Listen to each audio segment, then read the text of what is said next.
Presentamos 24 Horas Central.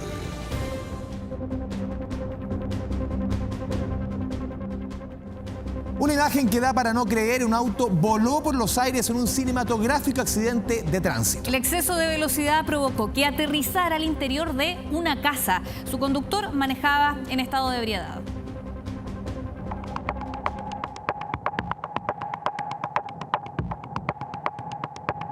No te puedo creer que así fue. Así fue Heavy, como... heavy.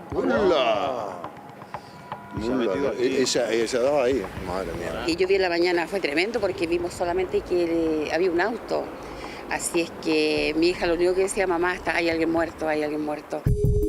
Imposible no sorprenderse con la imagen de un accidente protagonizado por un conductor en estado de ebriedad. Por los aires salió volando el auto. El exceso de velocidad y el violento choque contra una roca, parte de unos adornos en la calle, en vez de frenar el golpe, resultaron ser un trampolín que lo elevaron varios metros. Estaba en mi casa acostada acá y nada, escuchamos el sonido muy fuerte y claro, nos levantamos, miramos qué estaba sucediendo, después escuchamos muchos gritos, la persona estaba obviamente en shock, por lo tanto todo, o sea, se hizo notar, obviamente el estruendor fue súper impactante. Verificándome con un mic. Inspectores municipales de Providencia fueron los primeros en llegar. Hola, buenas noches, ¿cómo están?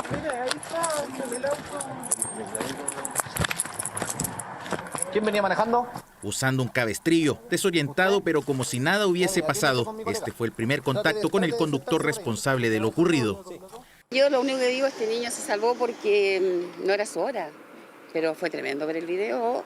Ahora en la mañana que yo estaba viendo las noticias lo vi, y ver lo que el niño bajó caminando y ver cómo quedó el auto adentro también, o sea, nadie queda vivo. Ya, mire, atiéndase con mi colega. Trate de sentarse por ahí, mire. ¿Él iba manejando o iba con nosotros? ¿Usted iba manejando? En primera instancia, los patrulleros se empeñan en realizar una labor de primeros auxilios atendiendo al conductor, y en esto nos percatamos que este se mantenía en estado de ebriedad. Conforme al resultado de prueba respiratoria, los antecedentes fueron puestos en conocimiento del Ministerio Público y esta persona pasa a control de detención el día de hoy. Las piezas del auto quedaron repartidas por todas partes. Exacto.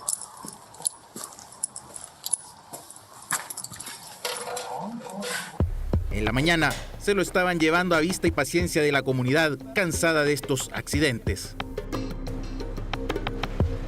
Es un tema con la salida del túnel que, bueno, agarra mucho vuelo, sobre todo siempre son los accidentes viernes de noche, sábado de noche. Yo creo que falta señalética y también falta como responsabilidad al conducir, creo que eso es fundamental.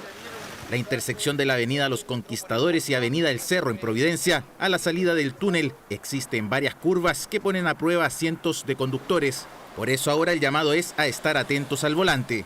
Es fundamental el que hagamos un esfuerzo todos por ir brindando cada vez mayor seguridad a nuestros sistemas de transporte, y de esa manera evitar las 1.600, 1.700 personas que mueren en siniestros viales cada año. Conducir bajo los efectos del alcohol y a exceso de velocidad es simplemente inaceptable. Y no podemos seguir normalizando las conductas irresponsables que atentan contra la vida de inocentes.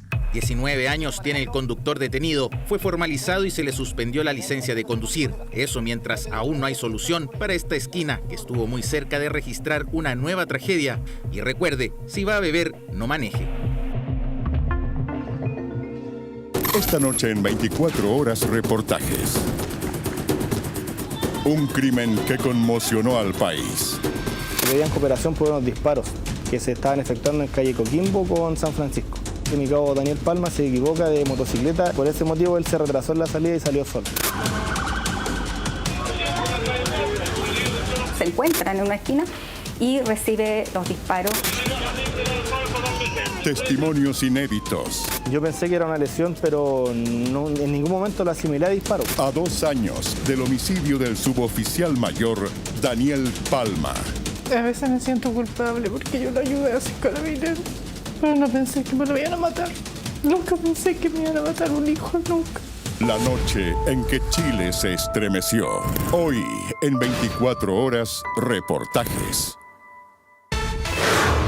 Ahora, Tras 8 días de búsqueda de los pescadores que desaparecieron por el naufragio de la lancha Bruma, se han encontrado nuevos objetos de la embarcación. Pero no solo eso, preocupa la desaparición de otro pescador, tripulante del barco Cobre, quien desapareció tras prestar declaración. Oscar Jara con los detalles desde el Biobío. Oscar, buenas noches. Hola, ¿cómo están? Muy buenas noches. Sí, hoy iba a ser un día clave en la búsqueda de estos 7 tripulantes de la Bruma, pero lamentablemente hasta esta hora no hay resultados de dónde están estos 7 pescadores. ¿Por qué iba a ser una jornada clave? Porque se espera que los próximos 3 días van a ser complejos en términos de las condiciones del mar y también de las condiciones del viento, lo que podría significar que se paralicen las labores de búsqueda momentáneamente tal vez de estos 7 tripulantes. Mañana al mediodía la Armada le va a informar a las familias y a los pescadores cómo va a seguir la búsqueda después de estos 3 días de estas condiciones poco favorables que se van a dar en el mar.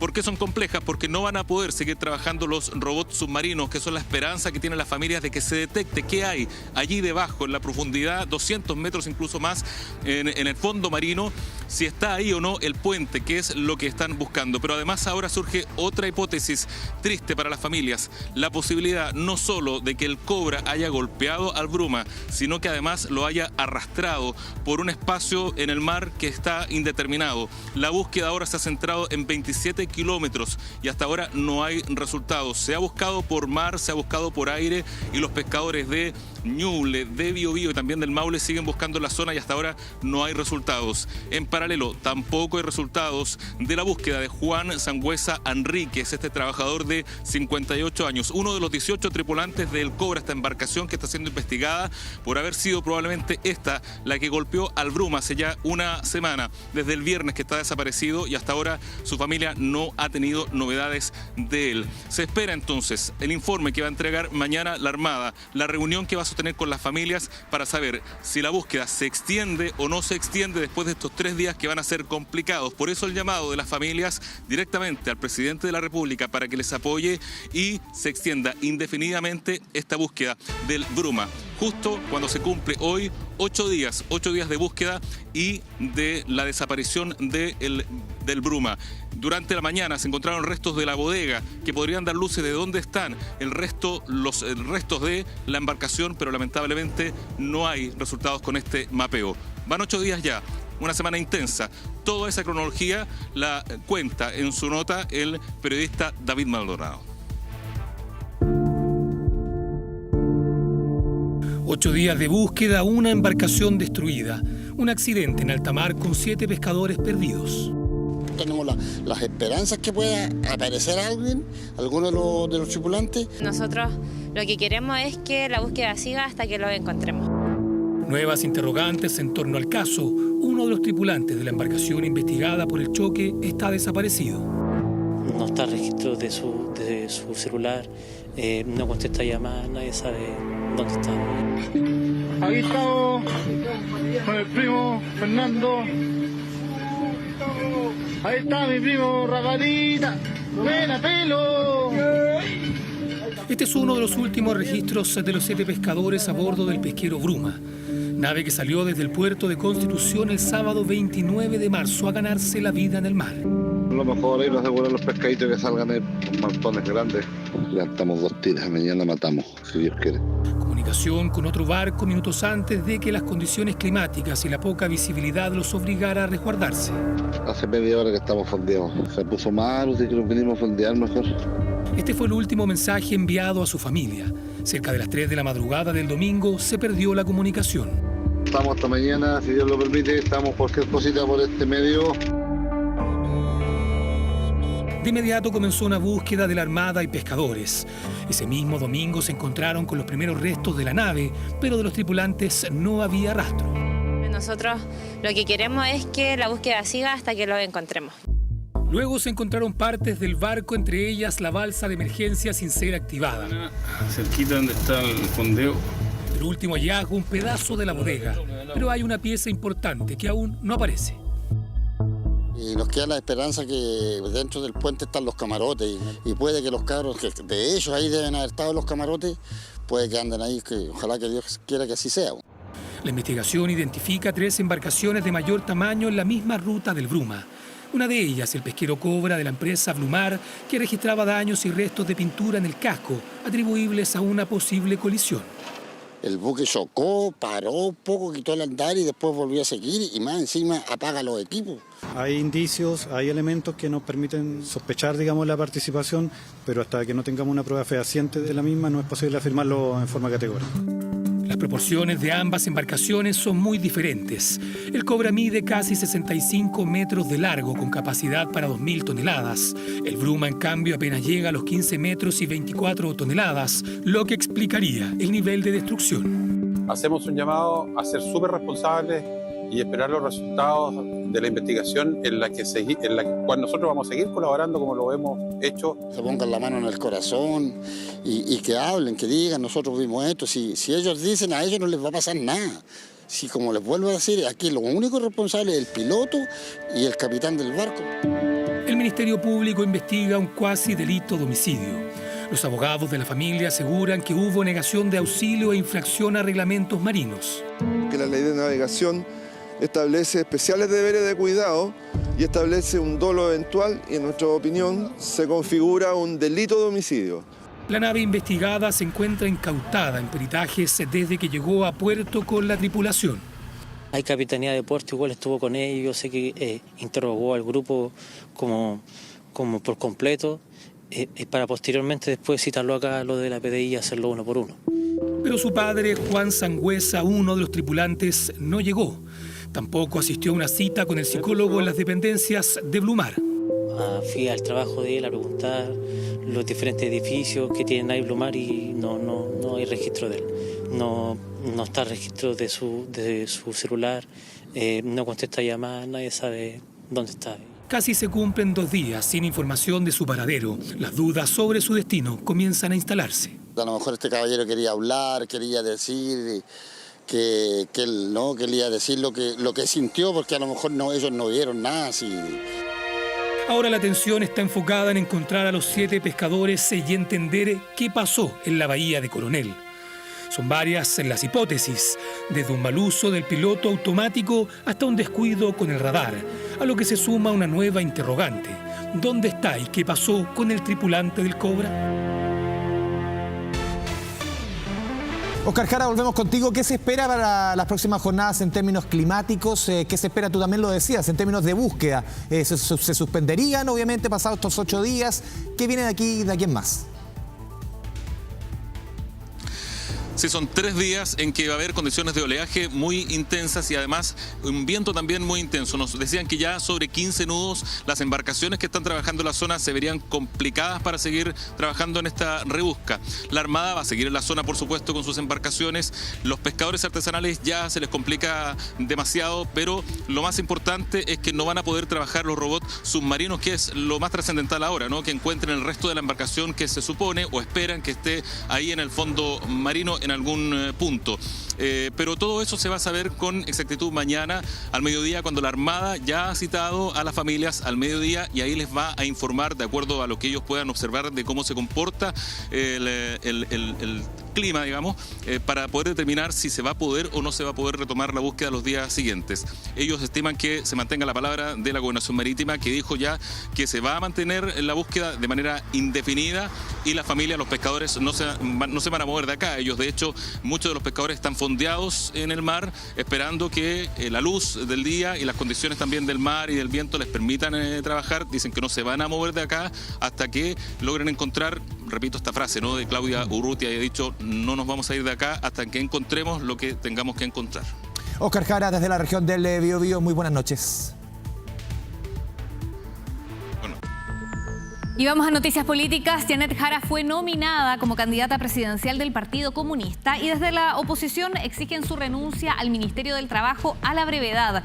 Su partido aseguró que la proclamación no ocurrirá hasta que deje la moneda, para recién ahí comenzar el despliegue en la primaria presidencial del oficialismo. Más que un corrido mexicano, en el campo se baila cumbia. Cumbia la chilena. Ya al menos hay baile para la candidatura. Hay baile. Cumbia que volverá a protagonizar Janet Jara.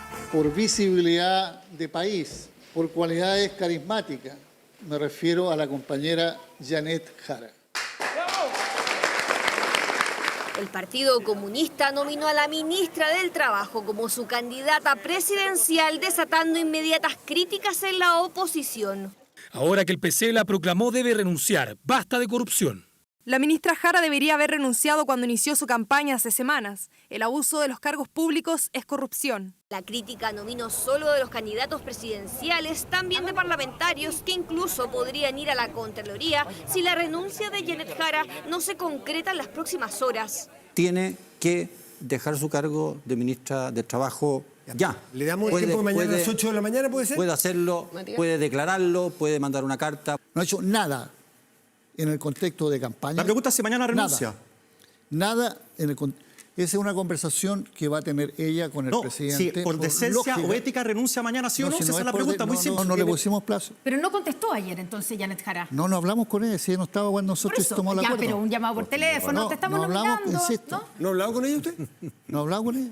Ni un mensaje de WhatsApp existirá con Janet Jara, dijo el presidente del PC en Estado Nacional, hasta que se concrete su renuncia al Ministerio del Trabajo.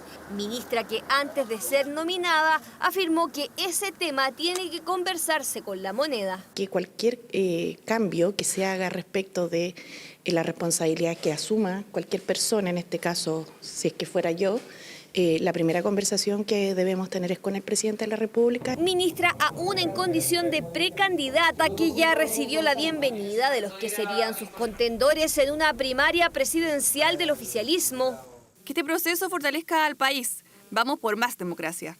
Bienvenida a la primaria, yo tengo una buena opinión de ella, creo que ha sido una buena ministra. Creo que podemos armar una primaria con altura de mira. Primaria que, a pesar de la reflexión del PS iniciada tras la destitución de Isabel Allende del Senado, contará con la presencia socialista.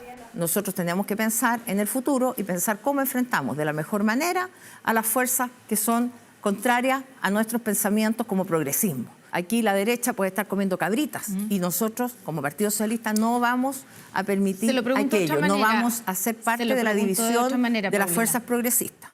A pesar de esto, la molestia se mantiene, según confesó en conversación con Estado Nacional, por lo que el diálogo de este lunes será clave para recomponer la relación del PS con la alianza oficialista. Eso va a requerir, sin duda, más conversaciones, pero hoy día estamos unidos, seguimos trabajando juntos. El Partido Socialista, como sería de Paulina, ha sido el que más ha insistido en que debe haber una primaria amplia.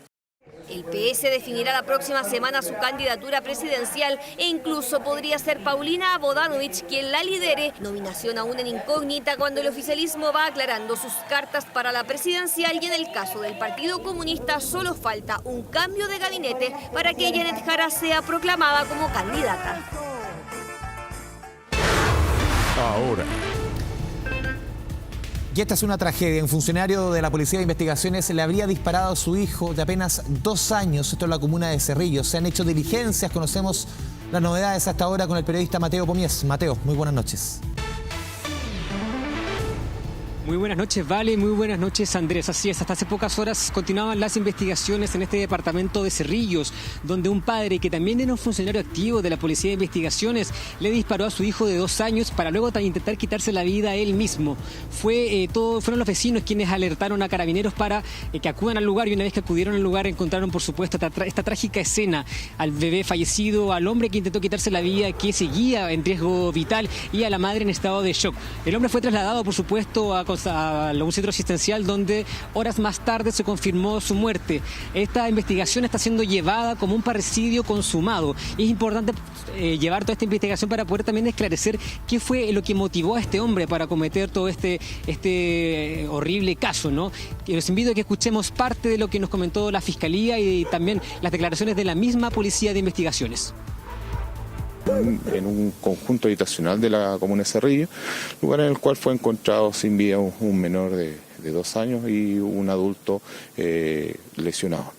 En base a esto se está trabajando el sitio de suceso, se está realizando el trabajo científico-técnico en el lugar, levantando evidencias que se ha encontrado a fin de ser periciadas y establecer la dinámica de cómo ocurre este hecho.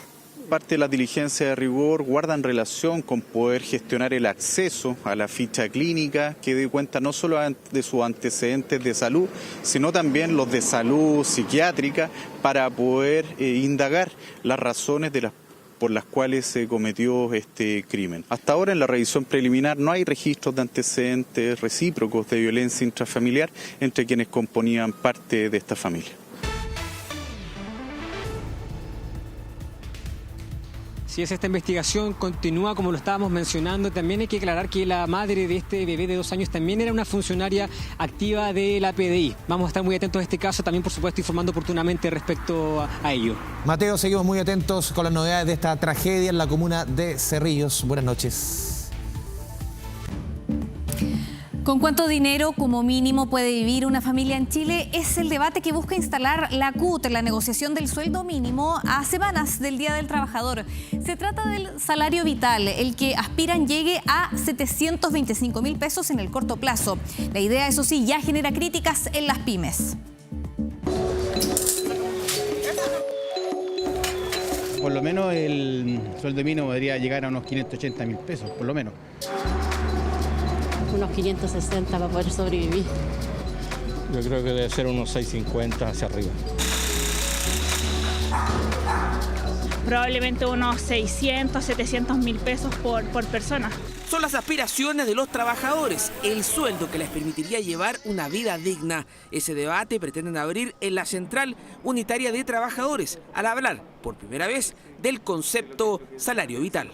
Tenemos la negociación del salario mínimo este año, que nosotros hemos planteado que es la superación de la línea de pobreza en una familia de 4 personas, y eso está sobre los 630.000 pesos hoy día. Pero también estamos hablando de una conversación que tiene que ver con el salario vital, que cubra las necesidades que son más allá de lo mínimo. Por eso hay que diferenciar estos dos factores, uno es el salario mínimo y el otro es el salario vital. Es que durante abril el gobierno deberá negociar con los trabajadores un nuevo reajuste al sueldo mínimo. Hoy ese monto llega a 510.000 pesos y la aspiración de la CUT es subirlo en el más corto plazo a los 725.000. Es el llamado salario vital, un monto que permitiría satisfacer sus necesidades a un grupo familiar de 4 personas. Es legítimo que una organización sindical aspire a mejorar los salarios, pero la preocupación también debe ir de la mano con el aumento del empleo. Un aumento en los salarios, un aumento en los costos laborales también incide en el nivel de empleo. Y esa es la discusión que se abre. ¿Hasta qué punto se pueden subir los sueldos en Chile? Las pymes aseguran que hoy los costos laborales ya se han elevado bastante, con la ley de 40 horas, la ley Karim y próximamente con la reforma a las pensiones. Pensar en un sueldo vital de 700 y tantos mil pesos, no hay ninguna posibilidad de pagarlo, y nos vamos a encontrar con muchas pymes que podrían pasar a la informalidad, muchas pymes que van a quebrar. Nosotros creemos que le crecieron demasiado los dientes a la CUT. El país no está floreciente en la economía. Un debate al que también entró el gobierno. El ministro Mario Marcel llamó a diferenciar la discusión del sueldo mínimo, que se negocia ahora en abril, de la idea de un sueldo vital, que hoy se trabaja a mediano plazo en una mesa donde están la CUT y los empresarios.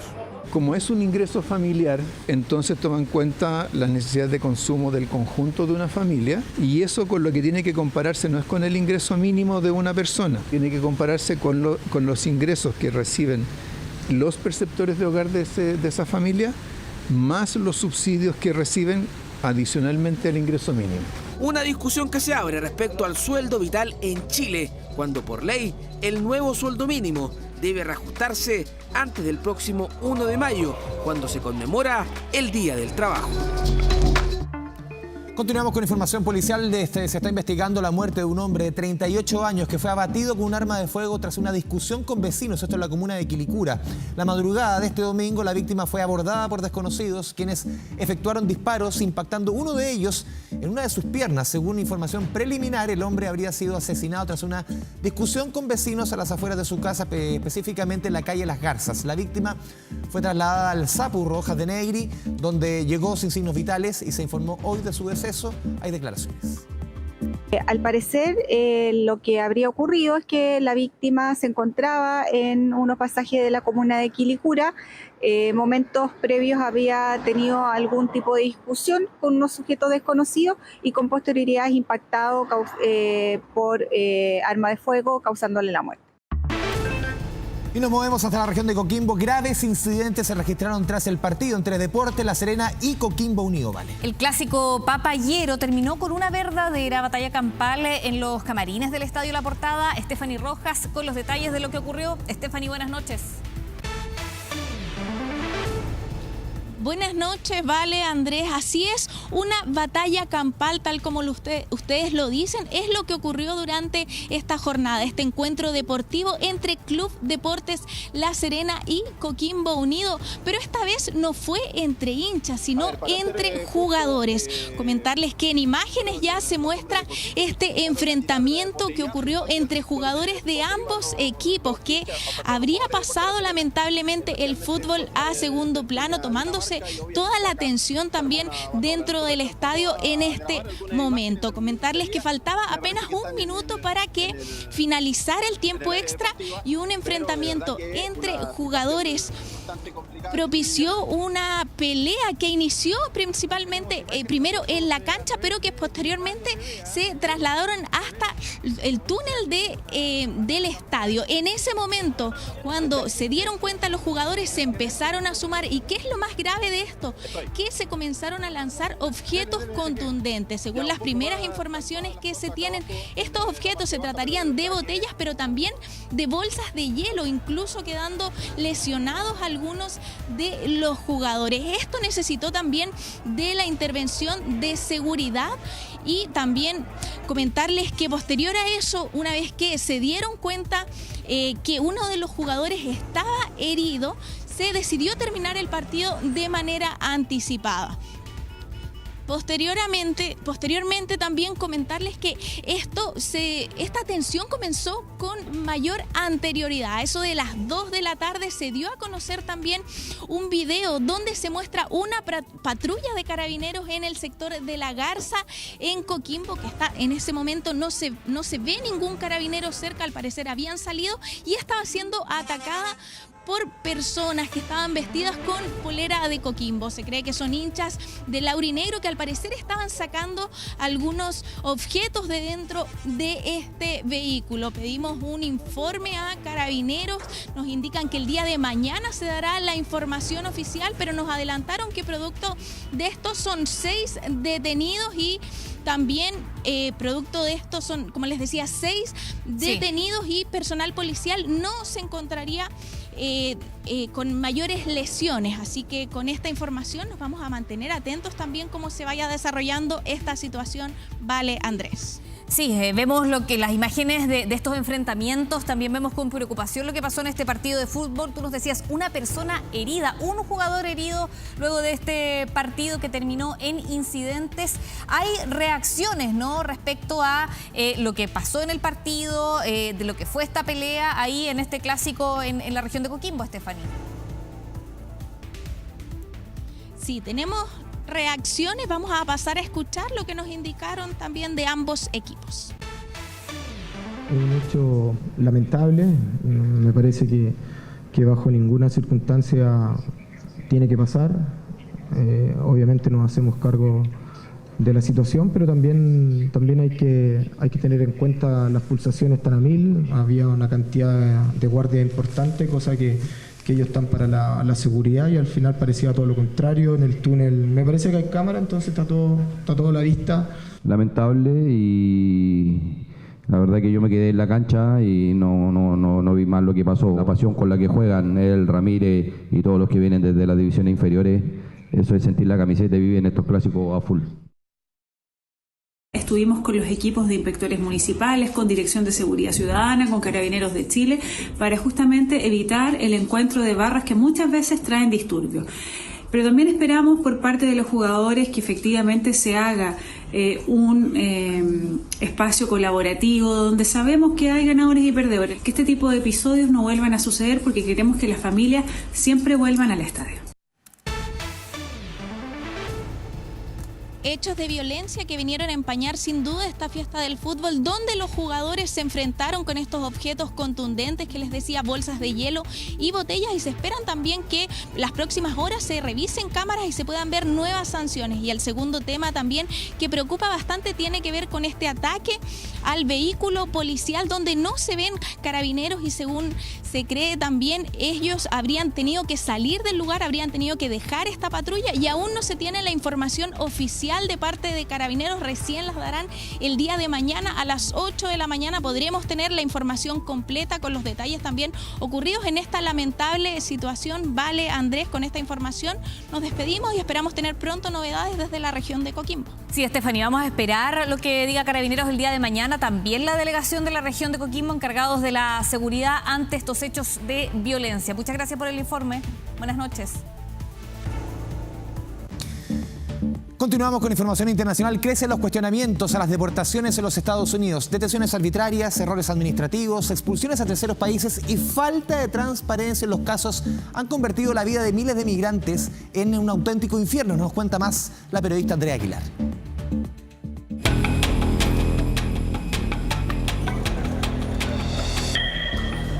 Desde que Donald Trump volvió al poder, han sido detenidos 113.000 migrantes en Estados Unidos. 100.000 de ellos han sido deportados, la gran mayoría a México, pero también a otros países como Venezuela, Colombia, Honduras, Guatemala, Ecuador y El Salvador. A este último han sido enviados 250 indocumentados que no pertenecen a este país y han terminado recluidos en la cárcel de máxima seguridad controvertida, conocida como el Secot. Pero independientemente del país o de la forma en la que hayan sido enviados, las deportaciones se han convertido en un drama para miles de familias en Latinoamérica. Esto es una injusticia lo que están haciendo con los muchachos, porque no pueden culparlos a todos por unos tatuajes. Mi hijo es tatuador.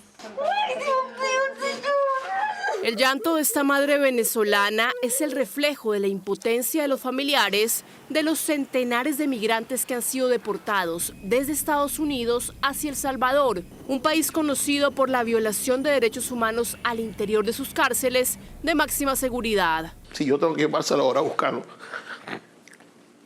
no lo quieren traer, yo lo busco. Me los traigo a pie, lo que sea. Espero que lo suelten de ahí. Una petición que han elevado las familias de los más de 200 venezolanos enviados al país centroamericano. Entre ellos se encontraba Francisco García, un joven barbero a quien su madre logró identificar en los videos publicados por el gobierno de Nayib Bukele gracias a sus tatuajes, como cuenta a 24 horas desde Caracas. Los llevaron encadenados como unos animales, los tiraron en el piso, les raparon el cabello, los golpearon. ¿De qué estamos hablando de aquí? Un cuestionado trato destinado a pandilleros por el que el modelo carcelario salvadoreño adquirió popularidad desde 2022 y que ahora, según las familias de los deportados, se está aplicando a inmigrantes indocumentados. Es vida de seres humanos, son personas. Mi hijo no tiene antecedentes penales en su país de origen, mi hijo no tiene antecedentes ni récord criminal en Estados Unidos. Pero a pesar de que un juez bloqueó temporalmente la orden de Trump para que no enviara a los migrantes a países distintos del propio, su gobierno reanudó las polémicas deportaciones esta semana. Sepan que esta cárcel es una de las herramientas que usaremos si cometen crímenes contra ciudadanos estadounidenses, advirtió la secretaria de Seguridad Nacional de Donald Trump durante su visita al Secot, la cárcel de máxima seguridad salvadoreña a la que Estados Unidos ha enviado a supuestos criminales del Tren de Aragua y de pandillas como la Mara Salvatrucha, mientras aumentan las denuncias por falta de protocolos y de transparencia sobre estos casos. El gobierno sigue reservándose información y no hay transparencia para poder conocer en detalle cuáles son los cargos que le formulan a estas personas, por qué fueron deportadas, en fin, una serie de datos que el gobierno no está entregando y que incluso un tribunal lo ha solicitado y el gobierno se ha negado a proporcionarlo. Pero el drama de las deportaciones no es menor para quienes son devueltos a sus países de origen. Bien lo saben Nelson y Gladys Ortiz, una pareja de colombianos que vivió en Estados Unidos durante 35 años, tuvieron a 3 hijas en este país y fueron deportados a Colombia tras asistir a una cita de rutina con migración a principios de este año. Al principio dijeron que las deportaciones masivas iban dirigidas a verdaderos criminales, pero ahora miles de inmigrantes inocentes están siendo detenidos y tratados como delincuentes. A pesar de no tener antecedente penal y haber logrado extender su permiso de trabajo durante más de 3 décadas, esta pareja fue enviada a varios centros de detención y luego deportada a Colombia, lo que ha elevado las alertas sobre las arbitrariedades del Servicio de Control de Inmigración y Aduanas, más conocido como ICE. Se está viendo que el gobierno no está respetando el debido proceso y eso preocupa a una población inmigrante enorme. No hay que olvidar que son 11 millones de indocumentados, de acuerdo a los datos de los últimos años del Pew Center. Uno de los casos más emblemáticos ha sido el del salvadoreño Kilmar Armando Abrego, padre de un niño de 5 años con discapacidad, que el gobierno de Trump admitió haber deportado por error hacia el CECOT en su país, a pesar de tener una protección judicial que alertaba que no podía ser deportado porque su vida corría peligro a causa de las pandillas. Aunque la Casa Blanca insiste sin mostrar pruebas en que se trataba de un criminal. El error al que se refieren fue un error administrativo. El gobierno mantiene la postura de que este individuo, que fue deportado a El Salvador y no regresará a nuestro país, era miembro de la brutal y despiadada pandilla MS-13. Sin embargo, una jueza federal calificó su deportación como un acto ilegal y le ordenó al gobierno de Trump que devuelva a Estados Unidos a ese ciudadano salvadoreño en cuestión de días. Esto en medio de la conmoción y la movilización social que había causado su caso en el país.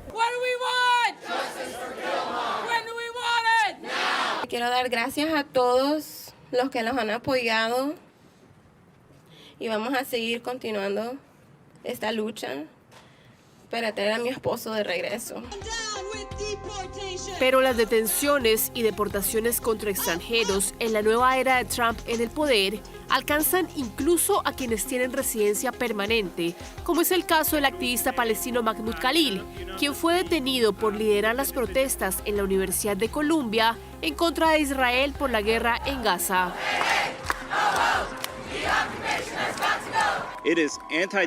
Es antidemocrático, antiamericano, ilegal e inconstitucional reprimir la libertad de expresión, detener a alguien, intentar deportarlo y revocar su residencia permanente por expresar sus opiniones, independientemente de su postura ideológica.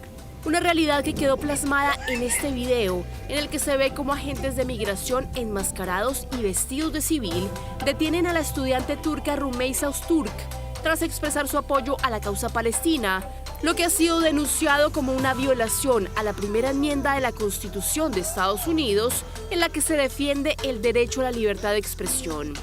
Una arista más en la controvertida política migratoria que se ha instalado en la Casa Blanca tras el retorno de Donald Trump.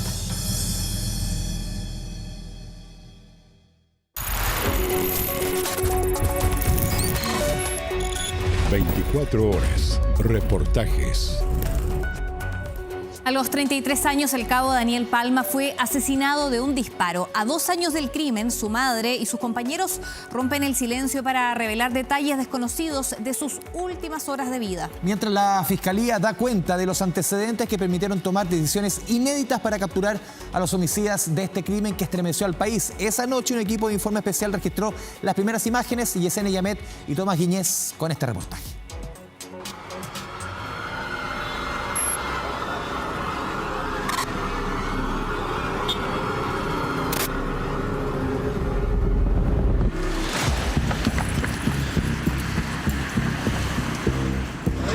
Nosotros andamos en la avenida Santa Rosa y empezaron a pedir cooperación, disparon en el Teatro Caupolicán. Por lo cual, con mi colega nos fuimos para allá y nos topamos con un auto, siempre recuerdo, con un auto que venía contra el sentido del tránsito. Y nosotros, como íbamos por la premura de la cooperación, lo dejamos pasar.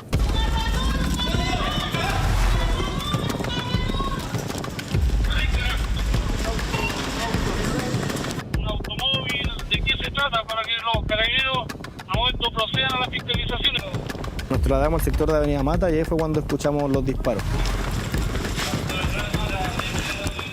Llegué al lugar de los hechos cuando lo veo tendido en la calzada Yo pensé que era una lesión, pero no, en ningún momento lo asimilé a disparo.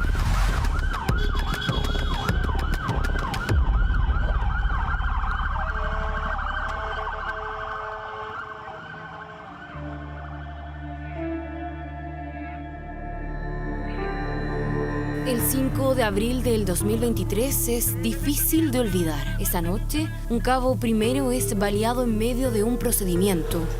El ambiente es turbulento. Coronel, estamos en vivo para 24 horas a ver si podemos tener mayores antecedentes de lo que ocurrió con este carabinero herido a bala en este lugar. Uno de nuestros carabineros que resultó lesionado por un ataque de unas personas que se trasladaban en un vehículo. Casi 6 horas después de esa primera vocería, se confirma que con 33 años, el cabo primero Daniel Palma Yáñez se convierte en el mártir 1233 de la institución.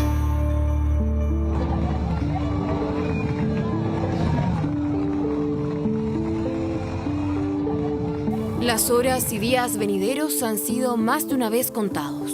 Pero a 2 años de su muerte, nos adentraremos en la desconocida historia de esa noche, relatada por primera vez por quienes acompañan sus últimas horas.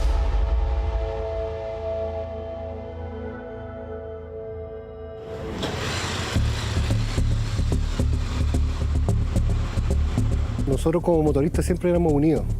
Ese día nos sentamos todos a tomar once con Daniel, compartimos y después fuimos a hacer el servicio normal. Esa misma semana, un equipo de informe especial reportea junto a los carabineros de la 4ª Comisaría de Santiago. Oiga, ¿y por qué andan enmascarados ustedes? Para la seguridad mítica de uno. Seguridad de uno también, porque uno igual tiene familia y se resguarda por eso. Y aparte uno se acostumbra también por el viento y todo eso. ¿Le gusta su trabajo? Sí. ¿Sí? Demasiado. ¿Ha tenido alguna sorpresa mala por aquí, alguna agresión? Hasta el momento, gracias a Dios, no. ¿No? No. ¿Se imponen ustedes por presencia? No solamente por eso, es que amamos nuestro trabajo y lo hacemos con cariño cada día. Al día siguiente de esa entrevista, sin saberlo, somos testigos del último procedimiento del cabo Palma. Tiene una orden de detención vigente. Que supuestamente es del 8 de marzo. ¿Ah? Es del 8 de marzo. Y salí el 6. Y ese día no tenía es por porte de arma constante y punzante. Nos encontrábamos aquí en la unidad realizando un procedimiento donde teníamos por orden vigente. Y en eso que estábamos haciendo el papeleo, escuchamos vía radial que pedían cooperación por unos disparos que se estaban efectuando en calle Coquimbo con San Francisco. Llegan a este CITE, ¿no es cierto?, con el objeto de cobrar una especie de deuda. Entonces, al ver a sus víctimas, proceden a disparar al interior del CITE. Cuando las víctimas huyen, estos sujetos se dan a la fuga y se dan a la fuga en varios vehículos. Cada cual tomó su motocicleta y salió al lugar de los hechos. Y fue en esa circunstancia que mi cabo Daniel Palma se equivoca de motocicleta. Por ese motivo él se retrasó en la salida y salió solo.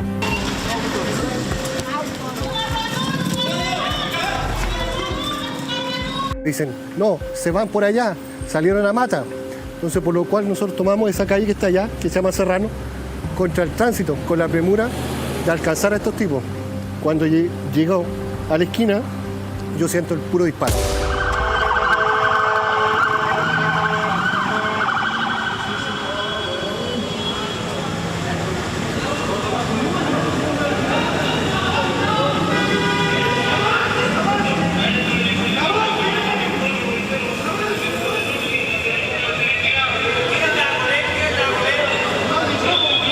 La moto estaba tirada, Palma estaba a este costado derecho y su casco estaba con su casco puesto.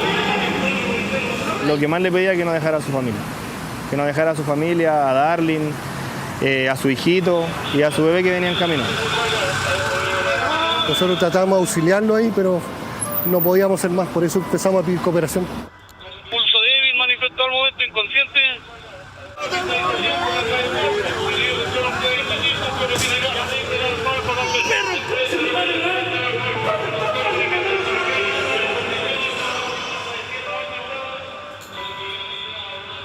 Ahora, el vehículo que buscan por la balacera en calle Coquimbo con San Francisco se convierte en blanco de interés.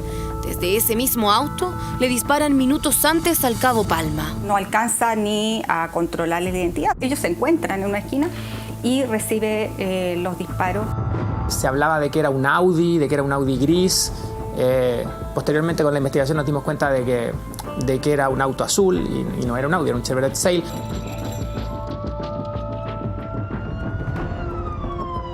Un llamado de la esposa del carabinero herido impulsa a su suegra a viajar esa misma noche desde Rancagua. Tía, me dice, le dispararon al Daniel. Y yo quedé en blanco. De ese día perdí la noción del tiempo. Fue como un balde de agua fría. La confusión es total. Los minutos juegan en contra del cabo Palma. El paro al funcionario con respirador artificial al momento, gracias a Dios, con vida. Fue una angustia, un llanto, una pena, todo aquí. Usted tuvo ese día, todo llorando, todo. Era un dolor que nadie lo podía consolar. Incertidumbre, miedo, rabia y la incertidumbre de no saber qué pasaba con Daniel.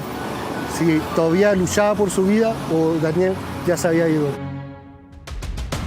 Se gesta una operación rastrillo en búsqueda de pistas. Allanan el sitio de la balacera. De inmediato empezaron a aparecer otros lugares y aparece justamente el vehículo donde huyen en calle Bío Bío con San Francisco.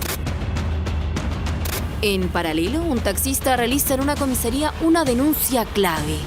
Abandonan el auto azul en el que se movilizaban y abordan a este taxista. Lo secuestran por algunas cuadras y finalmente los deja cerca de otro sitio ahí mismo en Santiago. Y con él hacemos todo el recorrido que por algunas cuadras estas personas o los imputados hicieron con el taxista.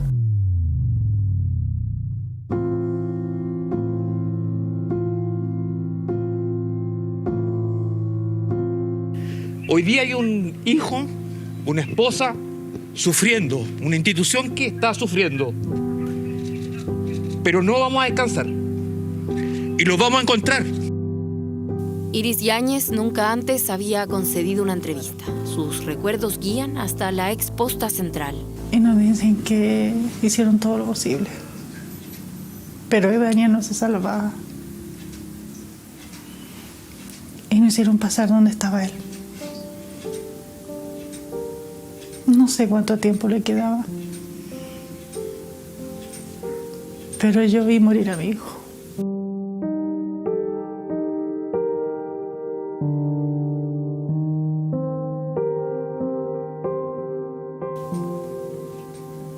¿Por qué me mataron a mi hijo? Si no era una persona mala. Era buen padre, buen hijo, buen hermano. Y ahí nosotros nos destrozamos. Yo me acuerdo que lloré y otros colegas me contuvieron ahí porque realmente es muy difícil ver a tu amigo y a tu colega fallecer de un día para otro. Cuando nosotros estábamos haciendo el recorrido con el taxista, con el equipo investigador, yo les transmito a ellos que el funcionario cabo Palma había fallecido.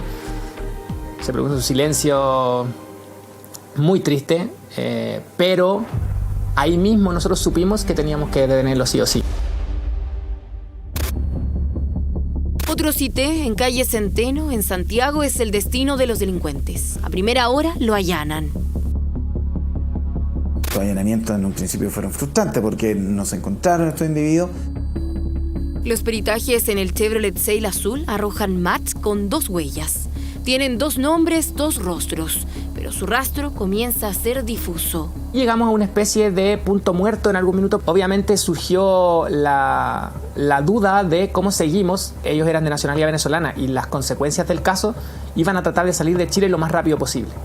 Ante esa disyuntiva, se nos ocurre, como equipo investigador, entregar las fotografías de estas personas. ¿Pero con qué objetivo? Con el objetivo de que no pudieran darse a la fuga de manera libre. Carabineros va a estar abierto en sus líneas telefónicas y en sus redes sociales a cualquier información que la comunidad pueda tener sobre estas 2 personas. En el momento en que uno divulga una fotografía de un posible sospechoso o, como se dijo en ese momento, sujetos de interés, está pasando a llevar también ciertos derechos de las personas. Si la Fiscalía se hubiese equivocado al divulgar esa fotografía, las consecuencias hubiesen sido muy fuertes.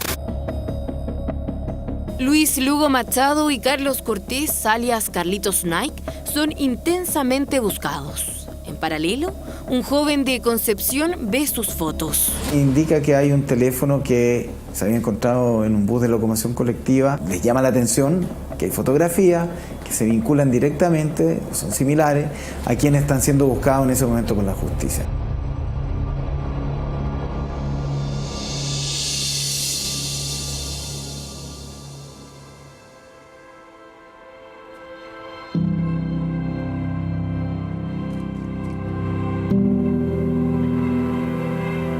Yo le enseñé a eso. Siempre tenía que andar con respeto. Le agradezco la labor que hacen. De eso se trata, estimado. Muchísimas gracias. Cariño lo hacemos. Así es, qué bonito. Muchas gracias. A veces me siento culpable porque yo lo ayudé a ser carabinero. Pero no pensé que me lo iban a matar. Nunca pensé que me iban a matar un hijo, nunca.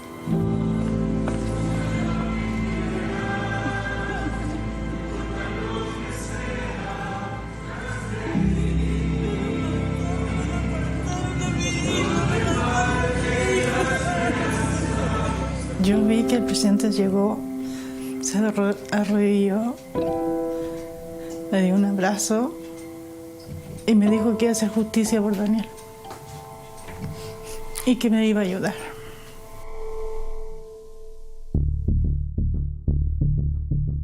El celular encontrado en Concepción es de Luis Lugo Machado y permite realizar las detenciones claves. Cae en Lugo con el pelo teñido para no ser reconocido y los hasta entonces desconocidos Ovic Marlixson Garcés y David Fuentes. Pronto vendrá Lermy Albarrán. Queda claro que yo me vine porque queda claro que maté y me andan buscando por todos lados, me vine mano. Es la persona que directamente le dispara a su oficial Palma y le causa la muerte. Junto con los otros sujetos que se encontraban en ese vehículo. La Fiscalía pide presidio perpetuo calificado para Garcés y Albarrán. Para Lugo y Fuentes, sus penas solicitadas suman 44 años. Todos están vinculados al Tren de Aragua. Y lo que yo pido a la justicia, que sea la pena máxima. Todo por igual. Todo por igual.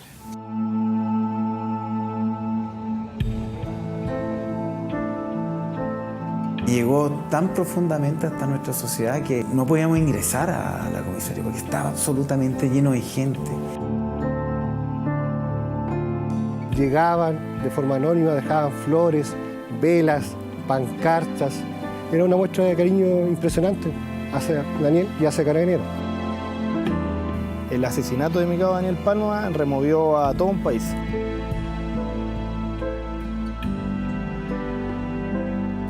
El cabo primero Daniel Palma es el tercer carabinero asesinado en 23 días. Lo preceden la sargento Rita Olivares y el cabo Alex Salazar. Levantó el tema como sociedad para que nosotros discutiéramos de la migración ilegal y el fenómeno cómo se estaba presentando y las dificultades que existían para poder identificar a esos extranjeros que ingresaban ilegalmente.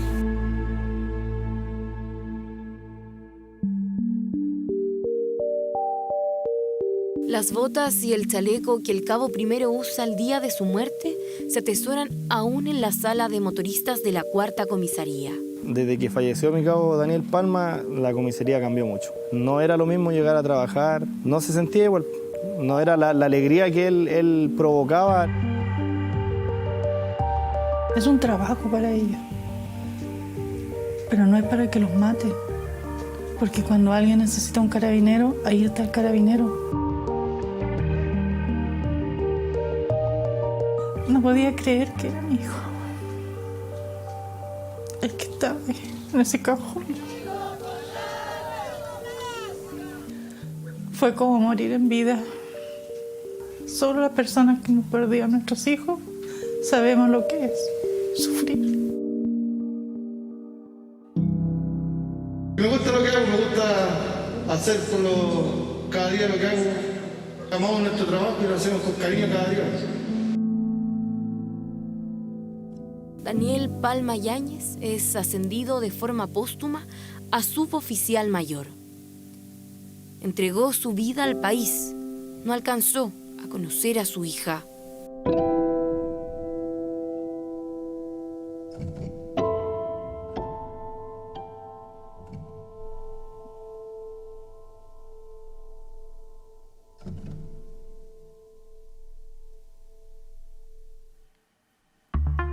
Un reportaje que pueden volver a revisar en 24horas.cl. Y avanzamos a otras noticias. Esta semana se cumplieron 34 años del asesinato de Jaime Guzmán, el primer senador asesinado en democracia en la historia reciente de nuestro país. A pesar de los años, el proceso por su crimen aún sigue abierto.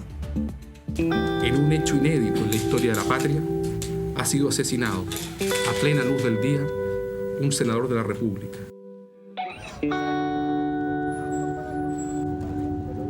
No obstante, los esfuerzos médicos desplegados, no fue posible controlar la severa hemorragia que lo condujo a un shock hipovolémico, el que provocó su deceso. Había logrado posicionarse de una manera casi inesperada. Era, en verdad, el líder de la oposición. Cuando Chile vivía en una democracia en plena reconstrucción, el 1 de abril de 1991, a las 18:27, 2 miembros del Frente Patriótico Manuel Rodríguez atacaron el vehículo en el que se movilizaba el senador Jaime Guzmán, terminando horas más tarde con su vida. Luego de su clase de Derecho Constitucional en el campus Oriente de la Universidad Católica, Guzmán se percató de que 2 hombres lo esperaban en la salida. Llamó a su chofer y le pidió juntarse con el auto en la puerta de la universidad. Pero en el semáforo, frente a la casa de estudios, fue alcanzado por 2 disparos. Era todo normal. Durante la clase no hubo ningún indicio de que alguien intuyera, sospechara o tuviera algún presentimiento. Ni menos él se notaba muy normal. Pero uno nunca piensa que podía morirse. Y fue muy impactante, la verdad, ver la evolución y la brutalidad envuelta en esa violencia. En 1991 se discutía en el Congreso una reforma constitucional que concedería al presidente de la República la facultad de indultar a personas procesadas por delitos calificados de terroristas, al que Guzmán había declarado su rechazo. Que somos contrarios a que personas condenadas por delitos terroristas puedan ser indultados por la sola voluntad del presidente de la República, cualquiera que éste sea. La mamá de Jaime, doña Carmen, relata que días antes él le muestra el discurso que iba a dar ese día en el hemiciclo del Senado, y la mamá lee el discurso y le señala que producto de eso lo podían matar, si él estaba consciente de eso, y él no le responde. No hay que descartar que hubiese también otra explicación, que aquí hubiese la voluntad de este grupo más extremo, que estaba en contra incluso de la concertación en el ámbito de la izquierda, para impedir la transición democrática. El gobierno de la época se cuadró en condenar con fuerza el primer asesinato de un senador en la historia reciente de nuestro país. El asesinato de Jaime Guzmán me ha herido en lo personal porque lo considero un crimen injustificable contra lo que queremos para Chile. Ministros como Ricardo Lagos y Alejandro Foxley asistieron al funeral, recibiendo abucheos de los simpatizantes apostados a las afueras de la Iglesia de la Gratitud Nacional. Esto es una causa de Estado, porque en el asesinato de Jaime Guzmán se asesina en democracia a un senador en ejercicio. Y el gobierno de Chile es parte de esta causa. Y esto ha sido transversal a todos los gobiernos. Con años de investigación, se logró identificar a 2 autores materiales: Ricardo Palma Salamanca, apodado El Negro, Raúl Escobar Poblete, conocido como el comandante Emilio, además de 7 autores intelectuales, la cúpula del Frente Patriótico Manuel Rodríguez. Hubo que trabajarlo con mucho profesionalismo porque los intereses, digamos, eran bastante importantes en cuanto al tema de mantener la democracia, porque esta cuestión al final estaba socavando el proceso democrático que se estaba llevando adelante. Tras el homicidio del senador Guzmán, el presidente Elwin ordenó la creación del Consejo Coordinador de Seguridad Pública, conocido como la Oficina, que logró desarticular a los grupos armados que siguieron activos tras el retorno a la democracia. Lo que se deduce es que la democracia en realidad es débil y los encargados de velar porque la democracia persista somos todos los ciudadanos y en particular las instituciones que tenemos ciertas responsabilidades, como en este caso es la policía y el sistema de justicia. Tras 34 años, el caso por el asesinato de Jaime Guzmán sigue abierto y la familia y el Estado aún pelean para lograr la extradición de quienes asesinaron al senador a plena luz del día. La justicia no es justicia cuando se muera tanto.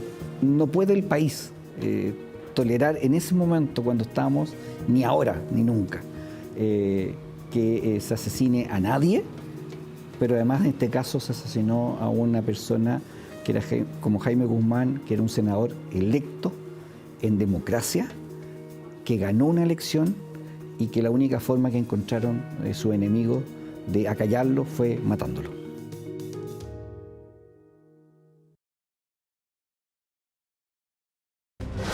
Ya volvemos con 24 Horas Central. Estamos viendo 24 Horas Central. Ahora. La colombiana Shakira continúa en Chile. Hoy se tomó un descanso en la antesala de su último concierto en el Parque Estadio Nacional, del cual aún quedan entradas, ¿vale? Aún quedan entradas, mira. Y esta tarde, la Loba, la colombiana y sus hijos llegaron hasta el MIM para aprovechar su último día en nuestro país. Nos cuenta más Mateo Pomies. Mateo, buenas noches. Muy buenas noches, así es, la tuvimos en exclusiva para 24 horas, acá en su salida de lo que es el Museo Interactivo Mirador en la comuna de La Granja. Esto es su día de descanso, ¿no? Recordemos que ella estuvo el día viernes dando un concierto en Parque Estadio Nacional y también el día sábado. Conciertos, por supuesto, bastante exitosos, y en su día de descanso hoy día escapó de su hotel, donde también se la estaban esperando, por supuesto, su fanaticada, y de forma secreta se vino para lo que es el Museo Interactivo Mirador acá en la comuna de La Granja.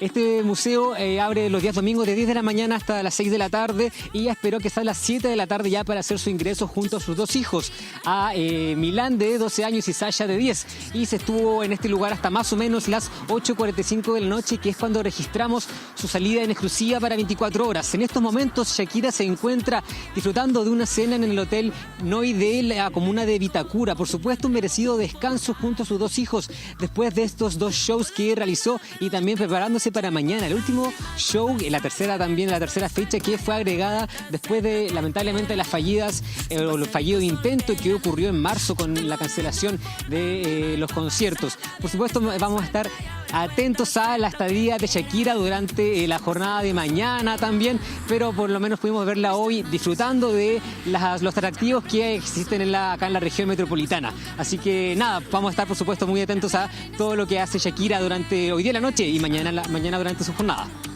Claro, mañana la última presentación, lo decíamos al inicio de este despacho, quedan entradas. Este concierto se programó ya cuando se retomó la agenda de Shakira en Chile, después que se hubiesen suspendido los conciertos del mes de marzo. Ahí vemos las imágenes de este día libre de Shakira. Muchas gracias, Mateo, por el informe. Buenas noches. Y el Papa Francisco sorprendió este domingo al aparecer ante los fieles en su primera actividad pública tras ser dado de alta luego de su larga hospitalización, aunque aún es incierto si podrá participar de la Semana Santa. Una imagen que los fieles católicos tuvieron que esperar casi 2 meses para volver a ver. Quiero mucho al Papa y estoy muy contenta de estar aquí. Así que verlo fue algo muy especial para mí. En silla de ruedas y con cánulas nasales para recibir oxígeno, su presencia emocionó a las miles de personas que habían asistido este domingo a la misa del jubileo de los enfermos, ya que era la primera vez que aparecía en público en el Vaticano tras su hospitalización. Fue una experiencia hermosa, empecé a llorar. Nunca imaginé que podría estar aquí y fue un sentimiento que no sé cómo explicarlo. El sumo pontífice dirigió a la multitud que lo aclamaba un breve saludo y agradeció por las oraciones por su salud. Buona domenica a tutti. Grazie tante. Su reaparición pública se dio tras 2 semanas de convalecencia aislada en su residencia de Santa Marta, luego de pasar 38 días hospitalizado por problemas respiratorios y haber sido dado de alta el pasado 23 de marzo. Desde el Hospital Gemelli había sido su más reciente aparición en público, cuando sorprendió a los fieles que se acercaban a diario a orar por su mejoría. El Vaticano había señalado el pasado viernes que la salud del Papa había experimentado una ligera mejoría en su respiración, motricidad y uso de la voz, aunque durante su convalecencia se había elogiado que no tenía miedo de mostrar sus problemas de salud en público. El Papa Francisco se muestra frágil, como lo son tantos ancianos. Pero para nosotros, los creyentes, la fragilidad no debe ser eliminada ni excluida. Al contrario, es una gran enseñanza. Sin embargo, los expertos afirman que la peor crisis de salud de su pontificado dejó en evidencia las dificultades que podría tener el jerarca de la Iglesia Católica para volver al estado previo a su hospitalización.